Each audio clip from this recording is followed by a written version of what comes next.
પ્રકરણ 8 પર્યાવરણ અને સમાજ. પ્રસ્તાવના. સમાજશાસ્ત્ર સામાજિક વિજ્ઞાન છે. સમાજ જીવનના જુદા જુદા પાસા સાથે સંકળાયેલું છે. માનવ સમાજ, સમુદાય કે સંસ્થાઓ પોતાની સંસ્કૃતિમાં પર્યાવરણને આગવી રીતે સાંકળે છે. જેમ કે નાનપણથી જ આપ ભણતા આવ્યા છો કે સૂરજ દાદા, ચંદા મામા, પૃથ્વી માતા, દરિયાદેવ વગેરે. માનવીના સામાજિક જીવન અને વ્યવસ્થામાં પર્યાવરણ અભિન્ન રીતે સંકળાયેલું છે. આપણા વ્રત, તપ, ઉપવાસ, તહેવાર, સામાજિક સાંસ્કૃતિક પ્રસંગોમાં અર્થપૂર્ણ રીતે પર્યાવરણની બાબતોને સાંકળીએ છીએ. સામાન્ય રીતે માનવીની આસપાસ રહેલી ભૌગોલિક પરિસ્થિતિને પર્યાવરણ કહેવામાં આવે છે, જેમાં સજીવ અને નિર્જીવ બંને તત્વોનો સમાવેશ થાય છે. પર્યાવરણ અને માનવ જીવનને પોતાના પ્રારંભકાળથી જ પારસ્પરિક ઘનિષ્ઠ સંબંધ રહેલો છે. આપણી શક્તિ અને વિકાસ, આપણી સંસ્થાઓ અને પ્રથાઓ, આપણું સામાજિક અને સાંસ્કૃતિક જીવન વગેરે સંયુક્ત રીતે પર્યાવરણ સાથે સંબંધિત છે. પ્રસ્તુત એકમમાં આપણે પર્યાવરણનો અર્થ સમજીને પર્યાવરણની માનવ જીવન પરની અસરો, માનવ જીવનની પર્યાવરણ પરની અસરોનો વિગતવાર અભ્યાસ કરીશું. પર્યાવરણમાં પ્રદૂષણ અને ગ્લોબલ વોર્મિંગની સમસ્યા વર્તમાન સમયમાં સામાજિક જીવનને કઈ રીતે અસર કરે છે તેની પણ માહિતી મેળવવી જરૂરી છે. આ એકમનો હેતુ એ છે કે આપણે પર્યાવરણને વૈજ્ઞાનિક દ્રષ્ટિકોણથી સમજીને એનો માનવીના સામાજિક જીવન સાથેનો સંબંધ સમજીએ, તેમજ આ માટે થયેલી ચળવળ વિશેની જાણકારી પણ મેળવીએ. માનવ સમાજ માટે પ્રકૃતિ એટલે કે વૃક્ષો, પર્વતો, નદીઓ વગેરેનું જ્ઞાન હોવું આવશ્યક છે. જેમ પ્રકૃતિ માનવ સમાજની કાળજી રાખે છે, એમ માનવ સમાજે પણ એની કાળજી રાખવી જરૂરી છે. પર્યાવરણના સંદર્ભમાં આ મુદ્દો ખૂબ જ મહત્વનો છે. વિદ્યાર્થી મિત્રો, સૌપ્રથમ આપણે પર્યાવરણનો અર્થ સમજીએ. પર્યાવરણનો અર્થ. પર્યાવરણ પરી વત્તા આવરણ આ બે શબ્દોનો બનેલો છે. પરી એટલે આસપાસનું અને આવરણ એટલે સ્તર, અર્થાત પૃથ્વીની આસપાસનું સ્તર, જેમાં હવા, જમીન, જંગલો, પહાડો, જળ, નદીઓ, તળાવો, દરિયા, વન્ય પ્રાણીઓ, પશુ, પક્ષીઓ, માનવી વગેરેનો સમાવેશ થાય છે. આ બધા જ ઘટકોનું સુગ્રથિત વ્યવસ્થાતંત્ર એ જ પર્યાવરણ. સામાજિક વ્યવસ્થાતંત્રની જાણકારી આપે અગાઉના એકમમાં મેળવી છે. એ જ પ્રમાણે કુદરતના પ્રત્યેક ઘટક પારસ્પરિક રીતે સંકળાયેલા છે. એક ઘટકમાં ફેરફાર થાય તો સમગ્ર ઘટક માળખામાં ફેરફાર થાય. આ બધા ઘટકોની જાળવણી કરવાની મુખ્ય જવાબદારી સૃષ્ટિના બુદ્ધિજીવી ઘટક માનવીની છે. માનવીની આસપાસ રહેલી સૃષ્ટિ એ માનવીનું પર્યાવરણ છે. પર્યાવરણને મુખ્યત્વે બે વિભાગમાં વિભાજિત કરી શકાય. એક, જૈવિક એટલે કે બાયોટિક. બે, અજૈવિક એટલે કે એબાયોટિક. સજીવ તત્વો જેમાં વનસ્પતિ, પ્રાણીઓ તથા ફૂગ કીટાણુઓનો સમાવેશ થાય છે. જી જનરેટર સર્જક. વનસ્પતિ જે ઓક્સિજન, પાન, ઘાસ, ફળ, અનાજ સર્જે છે, ઉત્પાદન કરે છે, તેના પર પ્રાણીઓ ટકી રહે છે.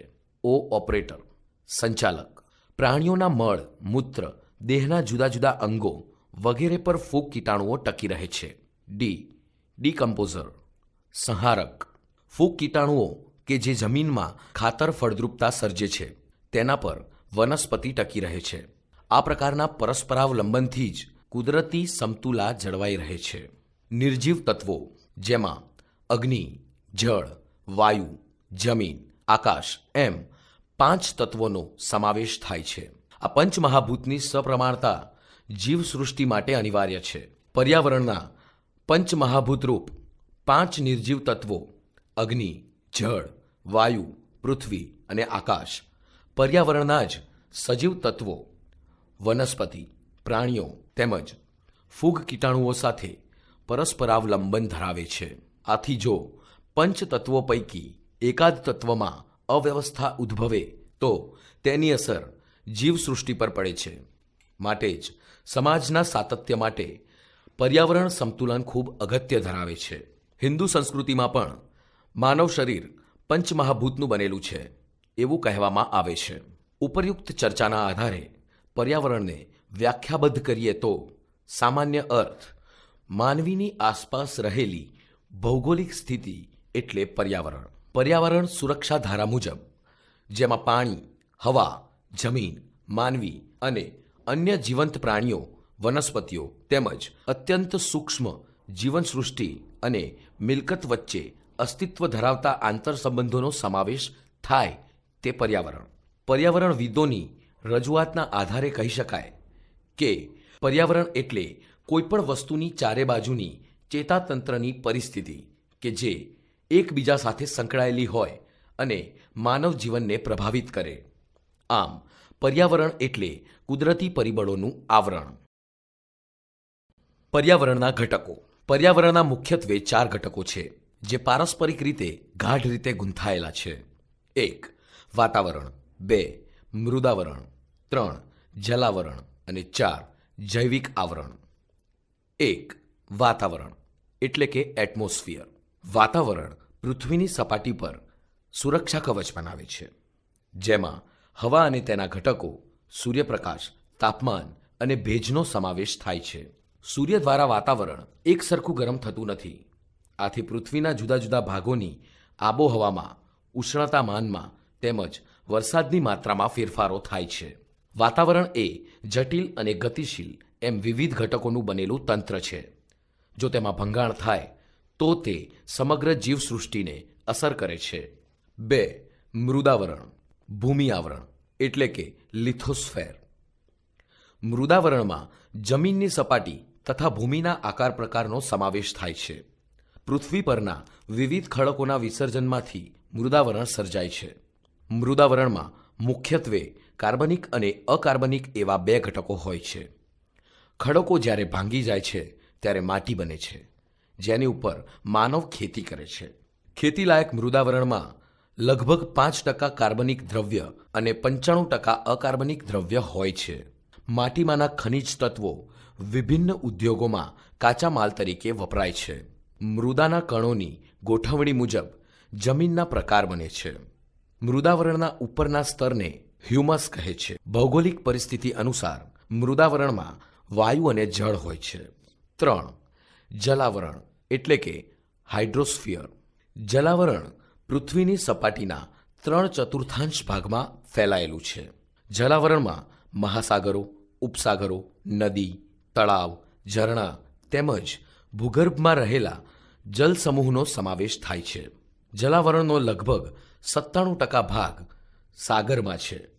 2% ભાગ બરફ સ્વરૂપે છે, જે માનવના ઉપયોગમાં આવતા નથી. માત્ર 1% જેટલો જ ભાગ નદી, સરોવર અને ભૂગર્ભમાં રહેલો છે, જેના પર જીવસૃષ્ટિ ટકે છે.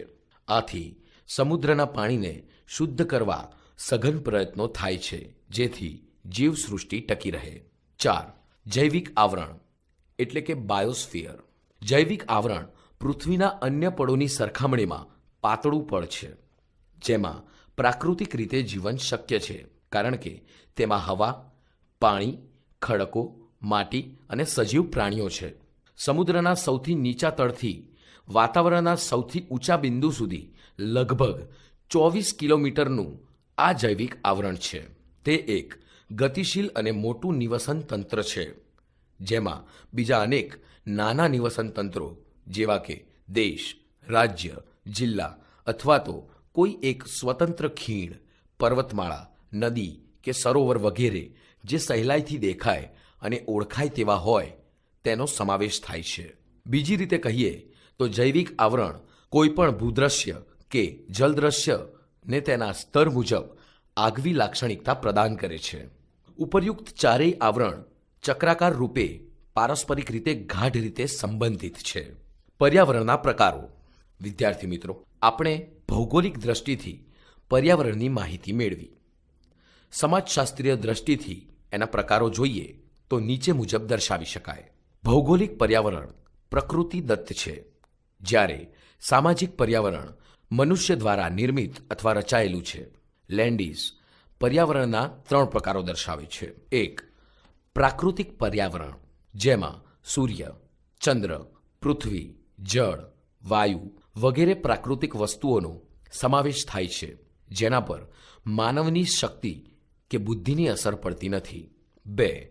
સામાજિક પર્યાવરણ, જે વ્યક્તિઓ દ્વારા જ રચાય છે. વ્યક્તિ જન્મથી મૃત્યુ સુધી તેની સાથે સંકળાયેલી રહે છે. 3. સાંસ્કૃતિક પર્યાવરણ, જે રીતિરિવાજો, પરંપરાઓથી રચાય છે. તે સામાજિકીકરણ દરમિયાન માનવને વર્તન વ્યવહારનું જ્ઞાન આપે છે. ઓકબર્ન અને નિમકોફ પર્યાવરણને પ્રાકૃતિક અને માનવ સર્જિત એમ 2 ભાગમાં વહેંચે છે. મેકાઈવર નામના સમાજશાસ્ત્રી પર્યાવરણને 3 ભાગમાં વહેંચે છે. ભૌતિક પર્યાવરણ એટલે કે પૃથ્વી, સૂર્ય, ચંદ્ર, સમુદ્ર વગેરે. આર્થિક પર્યાવરણ એટલે કે મકાન, રસ્તા, મશીન વગેરે. સામાજિક પર્યાવરણ એટલે કે સામાજિક રીતિરિવાજો. સામાજિક દ્રષ્ટિબિંદુથી પર્યાવરણનું સામાજિક અને સાંસ્કૃતિક મૂલ્ય હોય છે. તેની ક્રિયા પ્રતિક્રિયા સાથે સંકળાયેલું છે. જેમ કે માટી કે વરસાદની ઉપયોગિતા જેટલી ખેડૂતને હોય તેટલી ઉદ્યોગપતિને નથી હોતી. એવી જ રીતે ગ્રામીણ પર્યાવરણ અને શહેરી પર્યાવરણનો માનવ જીવન પર અલગ અલગ પ્રભાવ હોય છે. પર્યાવરણની માનવ જીવન પર અસર. પર્યાવરણના વિવિધ તત્વો પારસ્પરિક રીતે સંકળાયેલા હોવાથી એકબીજા પર અસર કરે છે. વળી તેઓ અલગ અલગ કે સામૂહિક સ્વરૂપે માનવ જીવન પર અસર કરે છે. મનુષ્યના સામાજિક, આર્થિક તેમજ સાંસ્કૃતિક જીવન પર પર્યાવરણના તત્વોની સામૂહિક અસર તેમજ આંતરક્રિયાનું પરિણામ દ્રષ્ટિગોચર થાય છે. વિદ્યાર્થી મિત્રો, અહીં આપણે માનવ જીવન પર પર્યાવરણની અસર અને પર્યાવરણ પર માનવ જીવનની અસર સમજીશું. સૌપ્રથમ માનવ જીવન પર પર્યાવરણની અસરો જોઈએ. માનવ જીવન પર પર્યાવરણની અસર. માનવ જીવન અને પર્યાવરણના તત્વો એકબીજા સાથે ગાઢ રીતે સંકળાયેલા છે. 1. સ્થાનિક સંબંધ. કોઈપણ સમાજના સામાજિક, આર્થિક, રાજકીય તેમજ સાંસ્કૃતિક વિકાસમાં સ્થાનિક સંબંધ ખૂબ જ મહત્વનો હોય છે. આ સ્થાનિક સંબંધમાં મુખ્યત્વે સ્થિતિ, કદ અને આકારને જોવામાં આવે છે. જે તે રાષ્ટ્ર, દેશ કે સમાજ પૃથ્વીના કયા ભાગમાં છે તેને આધારે તેના વિકાસમાં પર્યાવરણીય સ્થિતિઓ મદદરૂપ બનતી હોય છે. દાખલા તરીકે પૃથ્વી પર જોવા મળતા રેખાંશ, જેનાથી સમય નક્કી થાય છે, અને અક્ષાંશ, જેનાથી જે તે પ્રદેશના જલવાયુ, કુદરતી સંપત્તિ, પશુજીવન, માનવજીવન, સંસ્કૃતિ વગેરે નિર્ધારિત થાય છે. 2. જમીન અને માનવ જીવન. માનવી જે પ્રદેશમાં રહે છે એની જમીનનું સ્વરૂપ એના સામાજિક જીવનને અસર કરે છે. ઊંચા પર્વતીય ક્ષેત્રમાં રહેનાર માનવી માટે મોટા ઉદ્યોગ ધંધા કે નગરો ઉપલબ્ધ બનતા નથી. તેથી તેના પ્રદૂષણ અને ગીચતાથી તેઓ મુક્ત રહી શકે છે. જે તે પ્રદેશનું કુદરતી વાતાવરણ એના રોજિંદા ખોરાકને અસર કરે છે.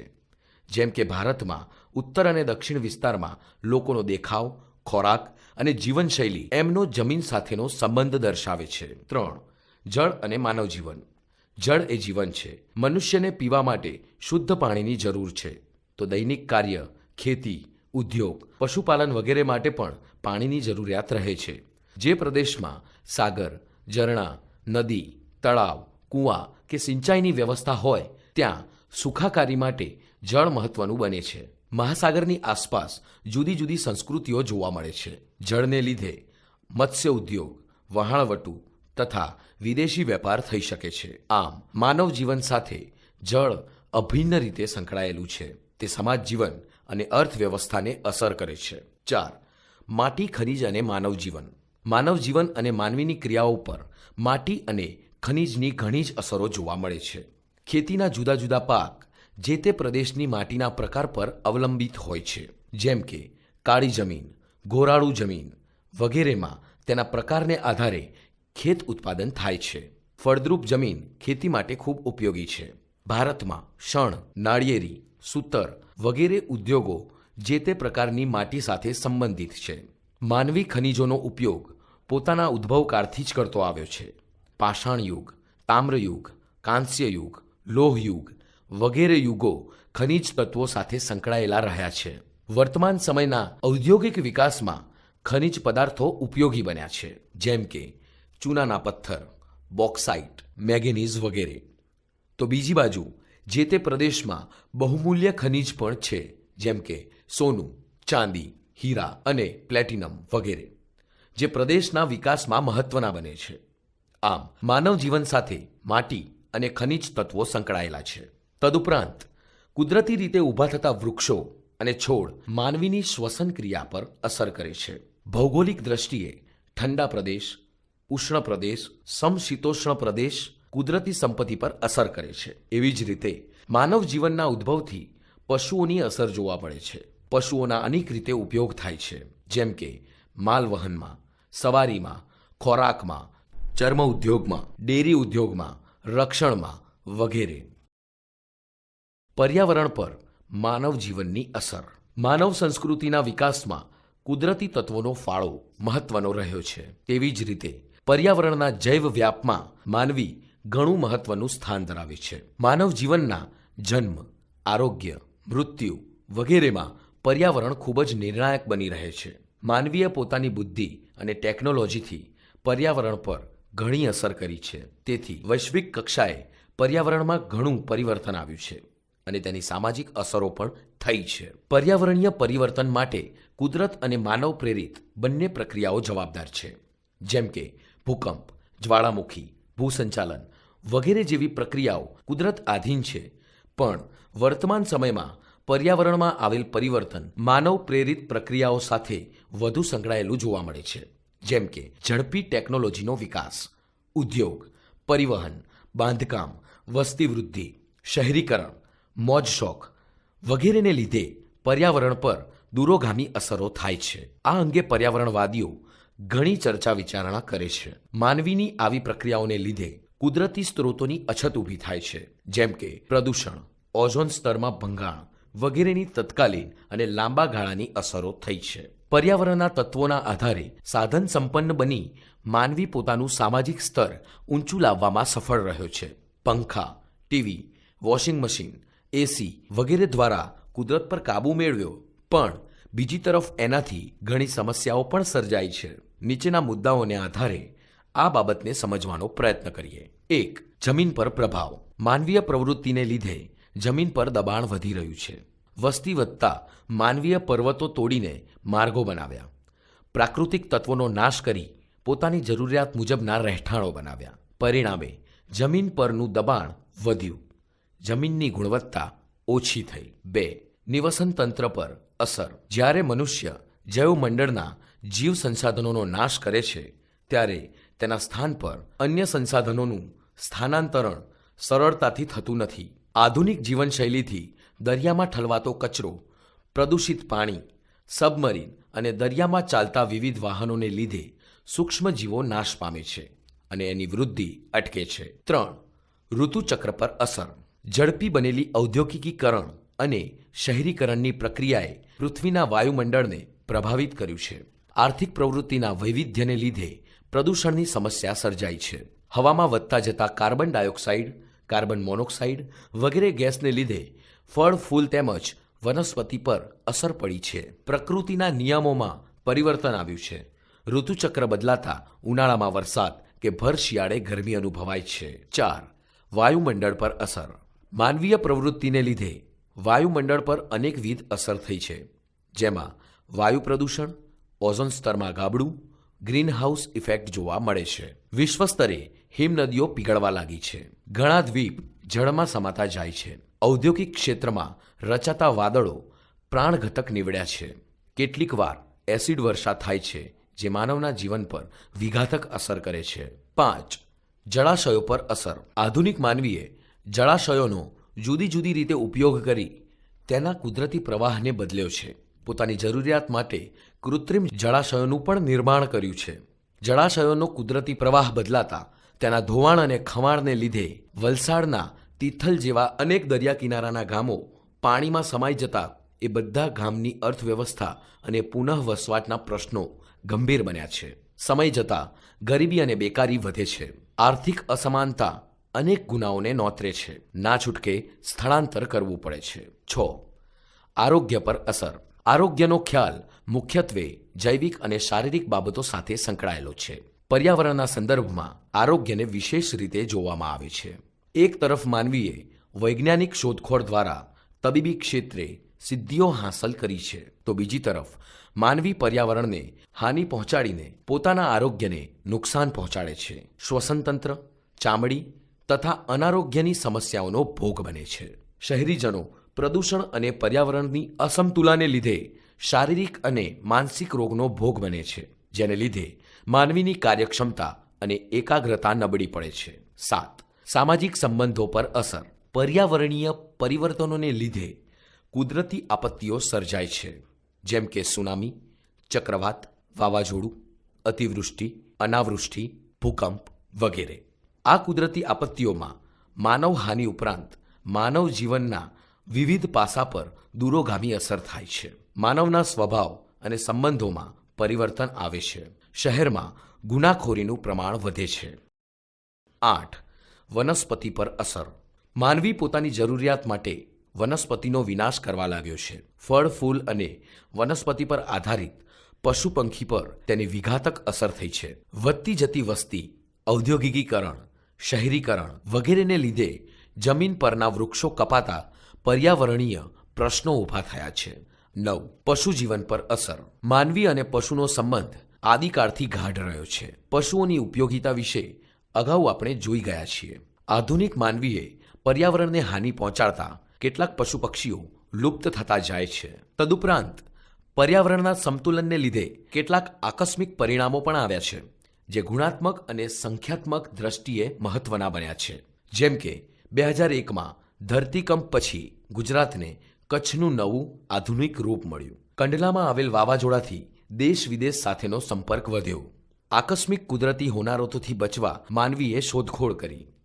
પ્રિન્ટ અને ઇલેક્ટ્રોનિક માધ્યમો દ્વારા જાગૃતિ વધારી. આમ માનવ જીવન અને પર્યાવરણ એક સિક્કાની બે બાજુ સમાન છે એમ કહી શકાય. સમાજ વિજ્ઞાનમાં 1972 પહેલા પર્યાવરણનું સમાજશાસ્ત્ર ન હતું. 1972માં બેલ્જિયમમાં પહેલી પૃથ્વી પરિષદ ભરાઈ.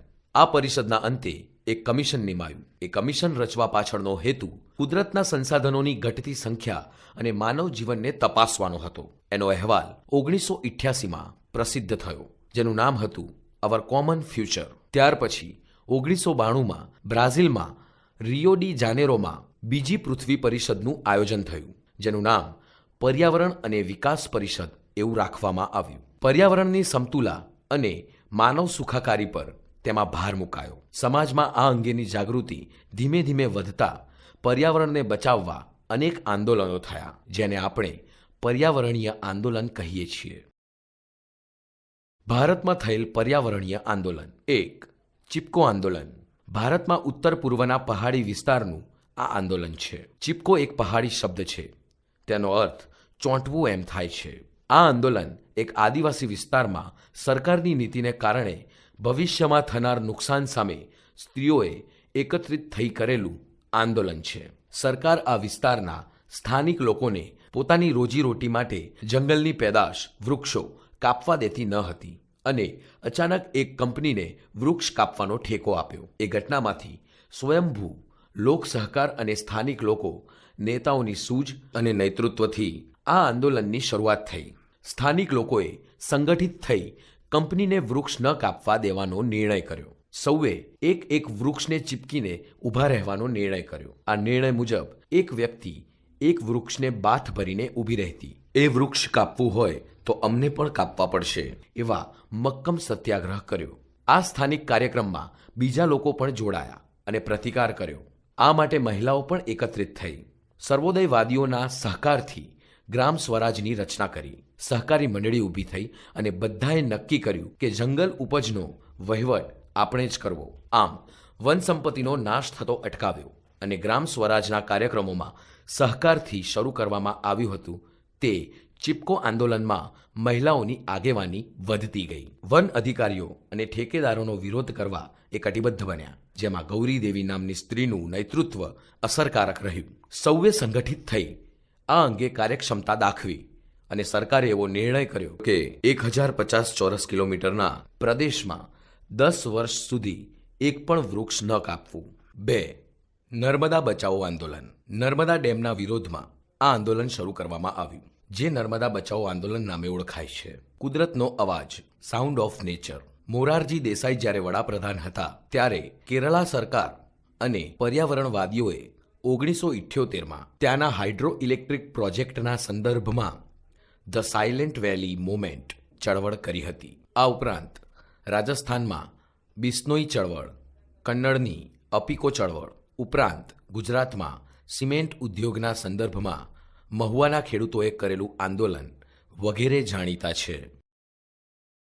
પ્રદૂષણનો અર્થ અને તેની સામાજિક અસરો. પ્રદૂષણનો અર્થ શુદ્ધતાને નષ્ટ કરે તે પ્રદૂષણ. વર્તમાન સમયમાં પર્યાવરણ પ્રદૂષણ એક ગંભીર સમસ્યા બની છે. માનવ સાથે કુદરત પણ થોડા પ્રમાણમાં પ્રદૂષણ ફેલાવે છે.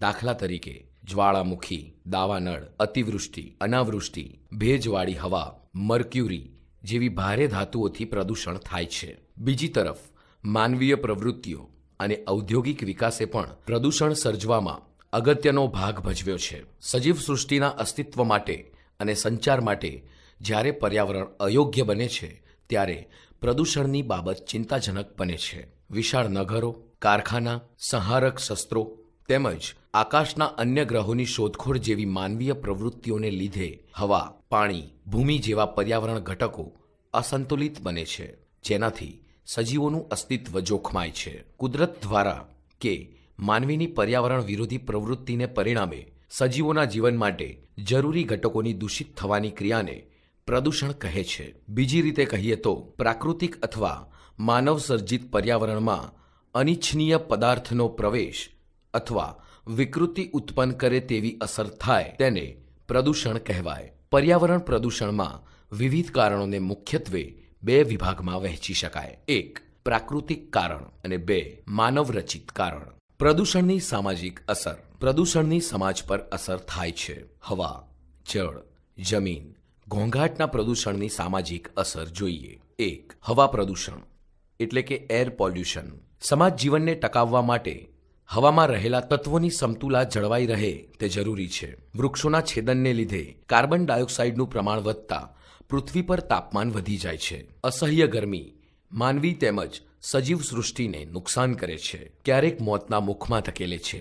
વાહનો, ઉદ્યોગો, વિમાનની વાયુસેરો વગેરે દ્વારા નીકળતા ધુમાડા, ઝેરી પદાર્થો વગેરે હવામાં ભળતા શ્વાસોશ્વાસની ક્રિયામાં અડચણ ઊભી થતાં આરોગ્યને નુકસાન થાય છે. લાંબા સમયની ધૂમ્રપાનની ટેવ તેમજ વાયુ પ્રદૂષકો સાથેના દીર્ઘકાલીન સંપર્ક પ્રાકૃતિક પ્રતિરોધક વ્યવસ્થા પર દબાણ કરે છે. બાળકો, ગર્ભવતી મહિલાઓ, વૃદ્ધો શ્વસન તંત્રના જ નહીં પણ દમ, હૃદયરોગનો ભોગ બને છે. ધૂમ્રપાનની ટેવવાળી તેમજ તેના સંપર્કવાળી વ્યક્તિઓને લોહીમાં હિમોગ્લોબિન સાથે કાર્બન મોનોક્સાઇડનું પ્રમાણ વધી જાય તો ઓક્સિજનનું વહન થઈ શકતું નથી, જેથી શ્વસન તંત્રના ગંભીર રોગ ઉપરાંત અનેક શારીરિક બીમારીઓ થાય છે, જેની અસર વ્યક્તિગત તેમજ કૌટુંબિક જીવન પર થાય છે.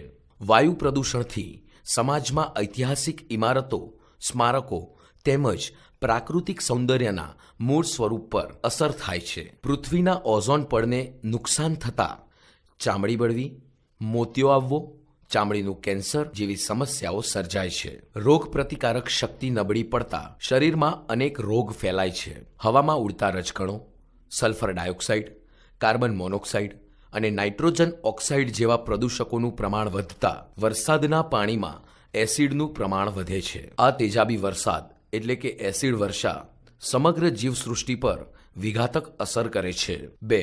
જળ પ્રદૂષણ એટલે કે વોટર પોલ્યુશન. પાણી જીવસૃષ્ટિની જીવાદોરી છે. શુદ્ધ જળ જીવસૃષ્ટિ માટે જરૂરી છે. ઝેરી રસાયણોયુક્ત દૂષિત પાણી જ્યારે નદી, તળાવ, કૂવા, સમુદ્રમાં છોડવામાં આવે છે ત્યારે શુદ્ધ પાણી દૂષિત બને છે, જે રોજિંદા વપરાશમાં ઉપયોગી બનતું નથી. ત્યાં પીવાના શુદ્ધ પાણીની વાત જ ક્યાં? વળી તે જળ સૃષ્ટિનો પણ નાશ કરે છે. દૂષિત પાણીમાંથી તૈયાર કરેલા શાકભાજી અને અનાજ બીમારીને આમંત્રે છે. તદુપરાંત વહાણો, સ્ટીમરો, પુલો અને બંધો પાણીમાં રહેતી જીવસૃષ્ટિને નુકસાન કરે છે. 3.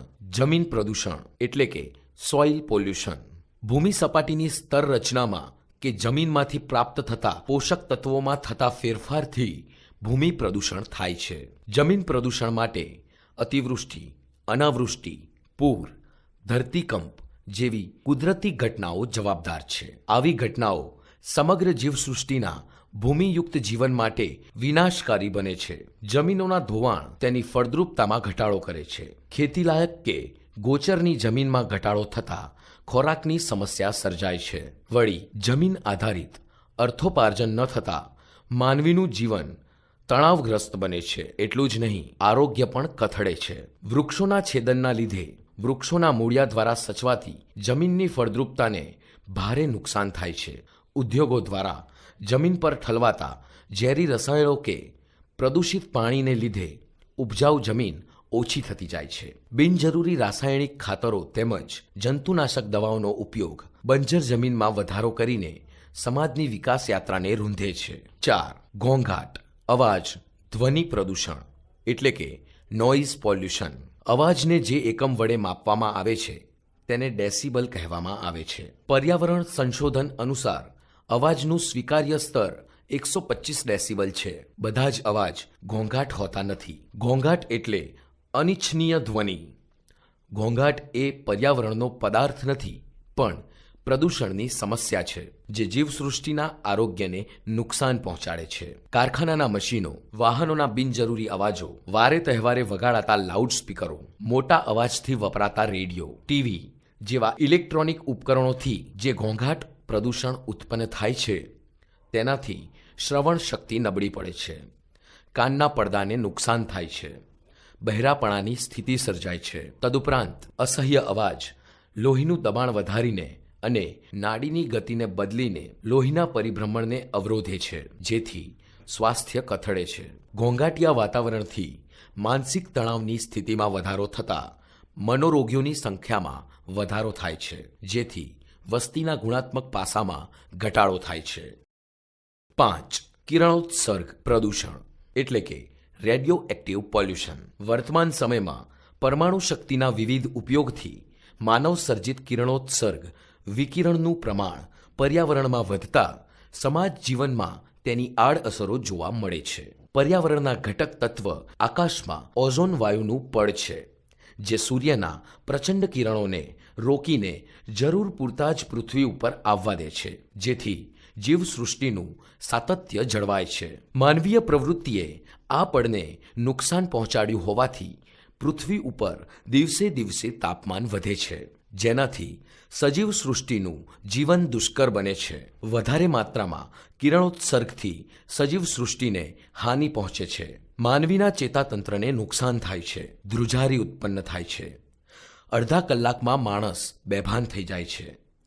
શ્વસન અને ચેતાતંત્રને હાનિ પહોંચતા માણસ મોતને શરણે થાય છે. ઊંચી માત્રાના કિરણોત્સર્ગ વ્યક્તિગત આરોગ્યને જોખમાવે છે. સાથોસાથ રંગસૂત્રોમાં ખામી સર્જાતા પેઢીઓ સુધી તેની દૂરોગામી અસર થતી જોવા મળે છે જે ગુણવત્તાયુક્ત સમાજના સાતત્યને અવરોધે છે. આમ હવા, જળ, જમીન, ઘોંઘાટ તેમજ કિરણોત્સર્ગ પ્રદૂષણથી ઉત્પન્ન થતી અનઆરોગ્યકારક સ્થિતિ, બીમારી કે રોગિષ્ઠપણું સજીવ સૃષ્ટિ પર વિઘાતક અસર કરે છે. માનવી કામ કરવાની શક્તિ, ક્ષમતા ગુમાવે છે. તેની ઉત્પાદકતા નીચી રહેવા પામે છે. પરિણામે સમાજના મહત્વના કાર્યો થઈ શકતા નથી. સમાજમાં વ્યક્તિગત તેમજ જાહેર આરોગ્યનું સ્તર નીચું જતું જાય છે જેનાથી વ્યક્તિ, કુટુંબ અને રાષ્ટ્રના વિકાસમાં અવરોધ ઊભો થાય છે. આથી પ્રદૂષણની આડઅસરોનું નિવારણ થાય તે માટે સઘન પગલાં લેવા આવશ્યક છે. 6. અન્ય અસર. સમાજમાં ઔદ્યોગિકીકરણ, નગરીકરણ અને ભૌતિકવાદી દ્રષ્ટિકોણ જેમ જેમ વ્યાપક બનતો જાય છે તેમ તેમ પ્રદૂષણની સમાજ પર અસરો વધતી જાય છે. પર્યાવરણની અસમતુલા અને વધતા પ્રદૂષણે અનેક સામાજિક પ્રશ્નો પણ ઊભા કર્યા છે. જેમ કે દરિયામાં પ્રદૂષણ વધવાથી દરિયાઈ સૃષ્ટિ નાશ પામવા લાગી. આપણને મળતી ઔષધિઓ અને સમુદ્રી ખોરાક નાશ પામવાથી માછીમારોના જીવન પર વિઘાતક અસર થઈ. તેઓ દૂર સુધી માછલીઓ પકડવા જાય છે છતાં જરૂરી જથ્થો પ્રાપ્ત ન થતાં પ્રચ્છન્ન બેકારીનો ભોગ બનવું પડે છે. સમય જતાં ગરીબી અને બેકારીની સમસ્યા સર્જાય છે. કુદરતી આપત્તિ અને ગ્લોબલ વોર્મિંગના કારણે સમાજ જીવનના અનેક પાસા પર ગંભીર અસર થઈ. પ્રાદેશિક સ્થળાંતર થવા લાગ્યું જેને લીધે મોટા નગરોની માત્રા વધી. પ્રદૂષણ વધી જતા આર્થિક સમાનતા વધતા ચોરી ગુનાખોરીની સમસ્યા વધી, જે સમાજના વિઘટન માટે જવાબદાર ગણાવી શકાય. વળી શહેરોમાં હવા અને અવાજનું પ્રદૂષણ વધતા જાહેર આરોગ્ય જોખમાય છે. લોકોનો દવા પાછળનો ખર્ચ વધતા અર્થતંત્રને ગંભીર અસર થાય છે. વર્તમાન સમયમાં ભૌતિક સુખાકારી માટે અને ઝડપી ઉત્પાદન માટે માનવીએ અનેક સાધનો વસાવ્યા, જેમાંથી અવાજ ઘોંઘાટનું પ્રદૂષણ વધતા મગજ અને તંદુરસ્તીને નુકસાન પહોંચે છે. લોહીનું દબાણ વધવું, માથાનો દુખાવો ઉપરાંત માનસિક તાણને લીધે વ્યક્તિ હંમેશા હતાશા અનુભવે છે, જેથી વ્યક્તિના દાંપત્ય તેમજ કૌટુંબિક જીવન પર અસર થાય છે. શહેરમાં વધતી આત્મહત્યા, છૂટાછેડાની સમસ્યા એના કારણરૂપ ગણાવી શકાય. પ્રદૂષણના કાયદા હોવા છતાં તેની છટકબારી દ્વારા ભ્રષ્ટાચારની સમસ્યાને ગતિ મળે છે, કારણ કે ઉદ્યોગ માટે જમીન મેળવવી, કરચોરી કરવી, ખાદ્ય વસ્તુમાં બનાવટ કરવી જેવી વૃત્તિઓનું પ્રમાણ વધતું જાય છે. ગ્લોબલ વોર્મિંગનો અર્થ અને અસર. ગ્લોબલ વોર્મિંગનો અર્થ. ગ્લોબલ વોર્મિંગ એટલે વૈશ્વિક ઉષ્ણતા. ગ્લોબલ અર્થાત વૈશ્વિક અને વોર્મિંગ એટલે ઉષ્ણતા. ઉષ્ણતાને સ્થાને ગરમી તાપમાન શબ્દ પણ વપરાય છે. દુનિયાના બધા જ દેશો વૈશ્વિક ઉષ્ણતા માટે ચિંતિત બન્યા છે. પૃથ્વીના તાપમાનમાં થઈ રહેલા સતત વધારાને વૈશ્વિક ઉષ્ણતા તરીકે ઓળખવામાં આવે છે. ઔદ્યોગિકીકરણને લીધે મોટા પાયા પરના ઉદ્યોગો, પેટ્રોલ ડીઝલવાળા વાહન વ્યવહારના વધતા વ્યાપને લીધે હવાનું પ્રદૂષણ વધ્યું. સૂર્યની ગરમીને ઓછી કરતા ઓઝોન વાયુના પડમાં ગાબડા પડવા લાગતા સૂર્યના કિરણો સીધા જમીન પર પડવા લાગ્યા, જેને લીધે પૃથ્વીના તાપમાનમાં સતત વધારો થતો જાય છે, જેનાથી વૈશ્વિક ઉષ્ણતા વધી. વૈશ્વિક ઉષ્ણતા એટલે કે ગ્લોબલ વોર્મિંગને કારણે હવામાન અને તાપમાનમાં ધરખમ ફેરફાર થવા લાગ્યા છે. ગ્લોબલ વોર્મિંગની અસર. વૈશ્વિક ઉષ્ણતાની આડઅસરોને જોઈએ. 1. હિમદ્રવણ અને દરિયાઈ સ્તરમાંથી ઉત્થાન. તીવ્ર ગતિથી વધતા વાયુ પ્રદૂષણને લીધે વાયુમંડળના નીચલા સ્તરમાં આવેલ હરિતગૃહવાળા વાયુઓની માત્રા વૃદ્ધિ થવાને લીધે પૃથ્વીનું વાયુમંડળ હરિતગૃહ એટલે કે ગ્રીન હાઉસનું સ્વરૂપ ધારણ કરતું જાય છે, જેનાથી વાયુમંડળના તાપમાનમાં વધારો થતો જાય છે. વૈશ્વિક ઉષ્ણતાને લીધે હિમપ્રપાત થવા લાગ્યો છે. જો તેની ગતિ વધશે તો સમુદ્ર સપાટીના ભૂભાગ, સમુદ્ર પતન અને અસંખ્ય દ્વીપો જળમય થઈ જશે. વૈજ્ઞાનિક અનુમાન મુજબ 21મી સદીના અંત સુધીમાં વૈશ્વિક ઉષ્ણતામાં 1°C થી 3°C સુધીની વૃદ્ધિ થઈ શકે છે, જેનાથી ધ્રુવ પ્રદેશોનો બરફ પીગળતા દરિયાઈ સપાટીમાં 1 મીટર જેટલી ઉથલ પાથલ થઈ શકે છે. આંતરરાષ્ટ્રીય સંસ્થા WWF વર્લ્ડ વાઇડ ફંડના અહેવાલ અનુસાર પ્રત્યેક 10 વર્ષમાં 9.6%ના દરથી બરફની ચાદર પીગળી રહી છે, અને જો તેની આ જ ગતિ રહેશે તો આ સદીના અંત સુધીમાં ધ્રુવ પ્રદેશનો બરફ પીગળી જશે. પરિણામ સ્વરૂપે સમુદ્રની સપાટી પરના સ્થળો ડૂબી જશે. 2. જળવાયુ પરિવર્તન. વૈશ્વિક ઉષ્ણતાને લીધે વિશ્વવ્યાપી મોસમ અને જળવાયુમાં પરિવર્તન થવાની સંભાવના છે. વૈશ્વિક ઉષ્ણતાથી કોઈ ક્ષેત્રમાં સખત ગરમ હવા તો કોઈ ક્ષેત્રમાં ભયંકર તોફાન આવશે. એ જ રીતે ક્યાંક દુષ્કાળ અનાવૃષ્ટિની સ્થિતિ સર્જાશે તો ક્યાંક અતિવૃષ્ટિને લીધે પૂર આવશે અને જળ પ્રલયની સ્થિતિ ઊભી થઈ શકે છે. જળવાયુ પરિવર્તનના પરિણામ સ્વરૂપે ઘણી હરીભરી જમીન રણમાં પરિવર્તિત થઈ શકે છે અને કેટલાક રણ વિસ્તારો વરસાદ આવવાથી હર્યાભર્યા થઈ શકે છે. આનાથી જૈવ જીવનના વિતરણમાં મોટું પરિવર્તન અને ઉથલપાથલ મચી શકે છે. 3. ખેત ઉત્પાદનમાં હાર્સ. જલવાયુ પરિવર્તનથી પાકના ઉત્પાદન પર ખરાબ અસર પડશે. તાપમાન વધવાથી માટીમાંથી બાષ્પીભવન ખૂબ થશે, જેથી ભૂજળનું સ્તર વધુ નીચે જતું રહેશે અને માટીની ફળદ્રુપતા ઘટશે, તેમજ સિંચાઈ માટે જમીનના ગર્ભમાં રહેલ પાણીની પ્રાપ્તિ ઓછી થઈ જશે, જેનાથી પાકની ઉત્પાદકતા પર માઠી અસર પડશે. એનાથી શુષ્ક ખેતીનું પ્રમાણ વધશે અને તેલીબિયા અને કઠોળનું ઉત્પાદન ખૂબ માત્રામાં ઘટી જઈ શકે છે. 4. જૈવ જીવનમાં સંકટ. ઓક્સફર્ડ વિશ્વવિદ્યાલયના વૈજ્ઞાનિક અને WWFનો અહેવાલ તૈયાર કરનાર માર્ક ન્યુના મત મુજબ જો વર્તમાન દરથી તાપમાન વધ્યા કરશે તો 2026થી 2060 દરમિયાન પૃથ્વીના તાપમાનમાં 2°Cની વૃદ્ધિ થઈ જશે. એનાથી ધ્રુવ પ્રદેશોનો બરફ ખૂબ જ ઝડપથી પીગળશે. જાણવામાં આવ્યું છે કે બરફ અને હિમખંડ ખૂબ માત્રામાં સૌર વિકિરણને પરાવર્તિત કરીને અંતરિક્ષમાં પાછા ધકેલી દે છે. જો ધ્રુવ પ્રદેશોનું તાપમાન અન્ય ક્ષેત્રોની તુલનામાં 3 ગણું વધી જશે તો એના ટુંડ પ્રદેશમાં જલવાયુની સાથે વનસ્પતિ પણ પ્રભાવિત થશે અને તેનાથી અહીંના ધ્રુવીય રીંછ તેમજ અન્ય જીવો પર સંકટના વાદળો ઘેરાશે.